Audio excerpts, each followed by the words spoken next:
if I understand correctly, you actually put a model in orbit. Correct. Okay. This is one of the coolest things that's happened very recently. Tell me about it, please. This is the beauty of working with European Space Agency, NASA as well. With these fantastic government organizations. With the European Space Agency, we built TerraMind. Then we also built a small version of TerraMind. The models that we build, they're nothing like large language models, which are tens of billions of parameters and take data centers to run. The models we build are hundreds of millions of parameters. Really? You can generally run them on your laptop, but we actually built an even smaller version, one that could run on your iPhone, one that can run on a Raspberry Pi, could be deployed on a drone, one that can be deployed on a satellite in space. And this is what the European Space Agency enabled for us, working with an Italian space company, placing the TerraMind tiny model on a bit of hardware that is now orbiting the Earth. And you're getting results? Not yet. Oh, not yet. It's okay. just so recently launched. But the idea is that, so you have this foundation model. This is TerraMind Tiny, as we call it, which knows information about optical imagery, radar imagery, etc. And then when we want to adapt it to do a specific task, we add what's called a decoder head.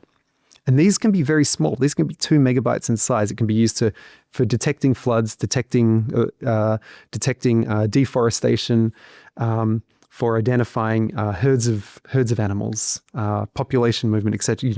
If you can do it with satellite imagery, then you can do it with this model.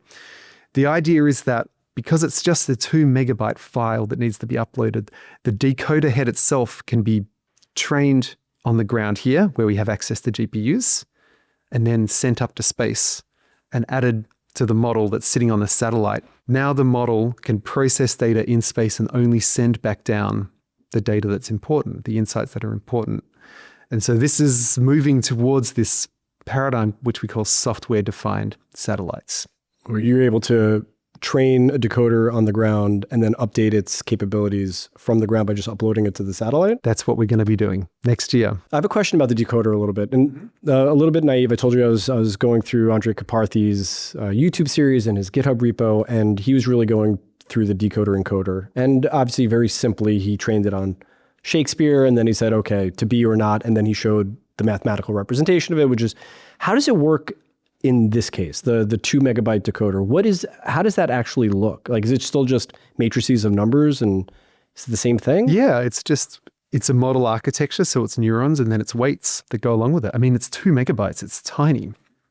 It's a limited number of parameters that can translate information that comes from an encoder, which is the foundation model. So the encoder creates what we call this latent representation of the satellite imagery. And then it gets interpreted or translated in some way into something that we're interested in.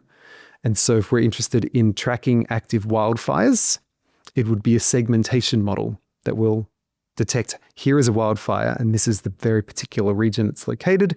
And then it would just send back a very simple 2-color map, for example, or a blank map just with a circle of this is where the fire is, which would be a very small file. Let's look back a little bit. Developing the geospatial foundation models themselves, putting them into space, making them accessible to non-experts across the industry, which was harder? Like, what was the hardest part of all of this? Great question.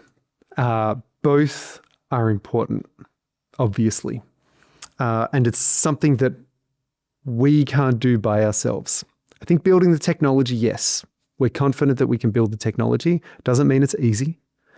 But we have built the technology. We've open sourced the technology. It's called TerraStack AI. If anybody's interested, this is the technology for running these models, now open source.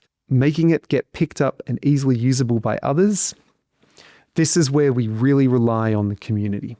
We, of course, we have good hygiene when it comes to software development.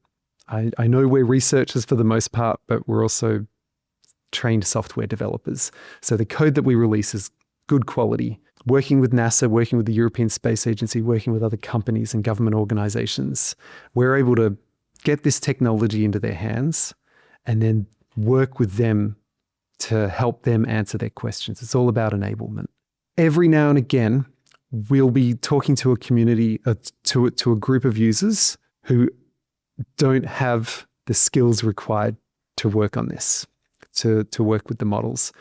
This becomes challenging. And, we will try to find ways to help them skill up so that they can use it, put them in contact with relevant groups. But our core mission is to build the technology, to do the science, to do the research, build the technology, and do it with great partners that allow us to have the largest amount of impact.